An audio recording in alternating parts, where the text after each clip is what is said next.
Mga kaidol, ito na ang finished product sa ako gitrabaho gabi. Ito na ang tawag na puto na kamuting kahoy mga kaidol. Puto na kamuting kahoy mga kaidol. Wow, yan. Kinilaw lang. Ang kulang ani og sinugba mga kaidol. Now, kami na kayo ni mga kaidol. Now, mao na yung finished product mga kaidol. Tagal na proseso pero maluto din mga kaidol.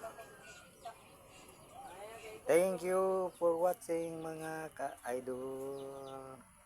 Salamat sa inyong pagtanaw na mga kaidol. Yan na siya mga kaidol. Ako gimunuran mga kaidol. Ano na siya mga kaidol.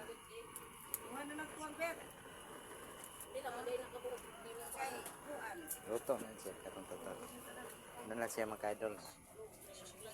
Yummy mga kaidol. Thank you.